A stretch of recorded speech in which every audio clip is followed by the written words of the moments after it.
Statement ఇది important జరుగుతుంది. If ఇది gamma closed 0, 1 to C is a closed rectifiable curve. Closed rectifiable అంటే ఇది క్లోజ్ రెక్టిఫైబుల్ కర్వ్ అంటే పీస్ వైజ్ కంటిన్యూస్ అవుతుంది, స్మూత్ కూడా కంటిన్యూస్ అవుతుంది. స్మూత్ దాన్ని స్మూత్ కర్వ్ అంటాం. స్మూత్ కర్వ్ ఫామ్ అవుతుంది కర్వ్ ఒక క్లోజ్ సర్ఫేస్ చుట్టూ ఉంటుంది. అప్పుడు చెప్తా ఉంటే ఇక్కడ 1/2 ఇంటిగ్రల్ గామా dz/z - a ఎక్కడ తీసుకోవాలంటే ఈ స్మూత్ కర్వ్ తీసుకోకూడదు, బయట తీసుకోవాలి. తీసుకున్నప్పుడు ఈ 1/2 line gamma dz/z - a integer అవుతుంది చెప్పాలి. దీనికోసం ఫస్ట్ చేస్తున్న ఐకోస్ లేదు ఇచ్చాము స్టేట్మెంట్ లైక్ ఏ అనేది స్మూత్ కర్వ్ తీసుకోవట్లేదు. But A does not belongs to set of gamma అంటే గామాలో లేని పాయింట్ ఏ అనేది. దాన్ని ఇచ్చేసి ఒక ఫంక్షన్ డిఫైన్ చేస్తాం. g from close interval 0, 1 to C ఎలా డిఫైన్ చేస్తాం అంటే g of t equal to 0 to t gamma dash of t అంటే z ప్లేస్లో నువ్వు గామా పెడతాను. ఇక్కడ z ప్లేస్లో కాబట్టి dz ఎంత అవుతుంది, గామా డాష్ కదా అవుతుంది. ఇక్కడ gamma dash of s ds by gamma s minus a రాస్తాం. ఇది ఎప్పుడైతే క్లోజ్ కర్వ్ అన్నామో క్లోజ్ కర్వ్ కాబట్టి గామా 0 అన్న గామా 1 అన్న ఎంత అవుతుంది, ఈక్వల్ అయిపోవాలి అది రాస్తాం. అదొకటి. నెక్స్ట్ అండ్ ఇక్కడ హెన్స్ ఇలా డిఫైన్ చేసినప్పుడు g ఆఫ్ 0 అన్న అనుకోండి, అప్పటికి కూడా 0 పెట్టాలి. అప్పటి 0 పెట్టి ఇంటిగ్రల్ వాల్యూ ఎంత అవుతుంది, 0 అని నోట్ చేశాను. ఇప్పుడు g ఆఫ్ 1 కడతాను. 0 to 1 gamma dash of s ds by gamma s minus a రాశాను. ఈ గామా ఆఫ్ s ని z అని తీసుకోండి. అప్పుడు dz ఎంత అవుతుంది మనకి, gamma dash of s ds substitution చేస్తే g of t equal to 0 to 1 dz/z minus a వచ్చింది. ఇక్కడ మనం ఇదేమో 0 to 1 అనేది జీకి సంబంధించింది.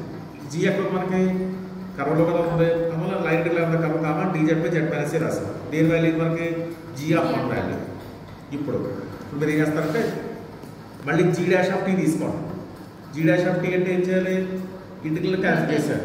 క్యాన్సిల్ చేస్తే ఎంత వస్తుంది, gamma dash of t dt రాయకూడదు, gamma dash of t by gamma of t minus a వస్తుంది. అర్థమైందా, t అనేది 0 to 1 మధ్యలో.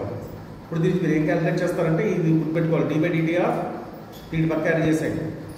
అంటే ఎంత వస్తుందంటే e power minus gt into gamma of t minus a differentiation చేయండి.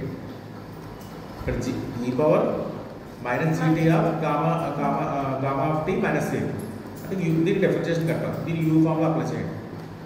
అంటే ఇంటిజర్ ప్రూవ్ చేయాలి కాబట్టి చేస్తున్నాం. దీని వాల్యూ మనకు 1/2 కాస్ట్ దీన్ని 1/2 అయితే 1 చేస్తే వచ్చేది ఇంటిజర్ అని చెప్పాలి. అందుకోసం చేశాను ఈ d/dt of e power minus gt gamma of t minus a తీసుకున్నాం. దీన్ని u ఫామ్లో అప్లై చేయండి. u ఫామ్ అంటే చేస్తే ఫస్ట్ u యాక్చువల్లీ అంటే పెట్టేస్తాం, దీన్ని డిఫరెన్షియేషన్ చేస్తాం. Gamma of t differentiation gamma dash of t ఏం 0. నెక్స్ట్ ఏం చేస్తారు, ఈ v అలాంటి పెట్టేస్తారు, u డిఫరెన్షియేషన్ చేయాలి. ఈ పవర్ డిఫరెన్షియేషన్ ఫస్ట్ ఈ పవర్ రాయాలి కదా, ఈ పవర్ మైనస్ gt రాసి నెక్స్ట్ మళ్ళీ డిఫరెన్షియేషన్ చేయాలి gt అంటే అవుతుంది minus g dash of t dt వచ్చి. అర్థమైందా, ఇప్పుడు రాసి అక్కడ ఈ power minus gt gamma dash of t minus minus gamma of t minus a ఈ పవర్ మైనస్ gt రాస్తున్నారు. g dash t already value ఉంది కదా మనకి, ఇక్కడ g డాష్ t వాల్యూ ఇది కదా, ఇది అక్కడ రీప్లేస్ చేసాం. అంటే gamma dash of t by gamma of t minus a. అప్పుడు gamma of t minus a gamma of t minus a cancel అయిపోయింది. క్యాన్సిల్ అయిపోయిన టోటల్ మళ్ళీ వచ్చేస్తే e power minus gt gamma dash t minus e power minus gt gamma dash t వచ్చింది. టోటల్గా 0 వచ్చింది. అంటే differentiation value 0 అయితే ఫంక్షన్ అవుతుంది కాన్స్టెంట్ అవుతుంది. కాన్స్టెంట్ వచ్చేసాం. కాన్స్టెంట్ నోట్ చేసినప్పుడు t ప్లస్లో 0 పెట్టినా t ప్లస్ 1 పెట్టినా ఒక వాల్యూ ఒకటే రావాలి అది రాస్తాం. అప్పుడు మనకి ఇందాక చెప్పాను చూడాలంటే గామా ఆఫ్ 0 గామా 1 ఒకటి క్లోజ్ సర్క్యూట్ అన్నాం కదా, అప్పుడు ఈ రెండు క్యాన్సిల్ అయిపోతాయి. గామా ఆఫ్ 0 గామా 1 ఒకటి కూడా ఈ రెండు క్యాన్సిల్ చేస్తే మనం మొత్తం మీద ఈ పవర్ మైనస్ gt ఈ పవర్ మైనస్ g1 వచ్చింది. కానీ ఈ పవర్ 0 వాల్యూ అక్కడికి వెళ్ళేస్తారు 0.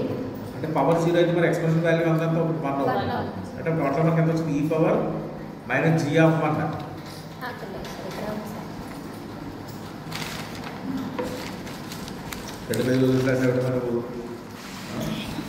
ఈ పవర్ మైనస్ g ఆఫ్ 1 కూడా ఎంత వచ్చింది 1 కదా. 1 అంటే మనకి ఈ పవర్ 2π అని రాస్తాం కాంప్లెక్స్ నెంబర్స్లో అంతేనా. బట్ ఈ పవర్ మైనస్ కాబట్టి ఈ పవర్ మైనస్ 2π అని రాశారు.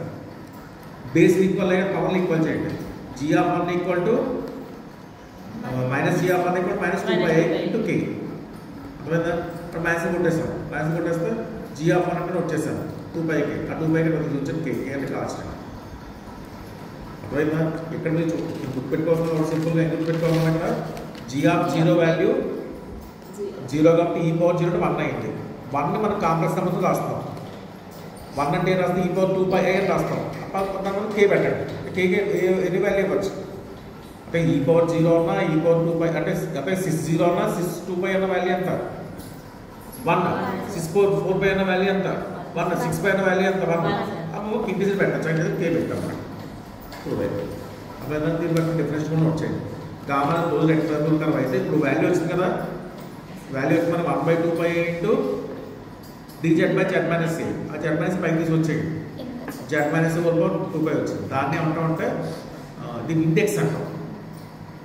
అంటే 1/2π వాల్యూ వచ్చింది కదా దాన్ని ఏమంటారు ఇండెక్స్ అంటారు. Index of the rectangular curve at the point A అంటాం.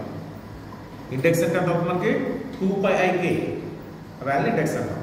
అంటే 1/2π ఇంటూ ఆ 2πని పక్కన చూసేస్తాం. చూసినప్పుడు gamma right length gamma dz/z-a అని ఉంటాం మనం ఇండెక్స్ అంటాం.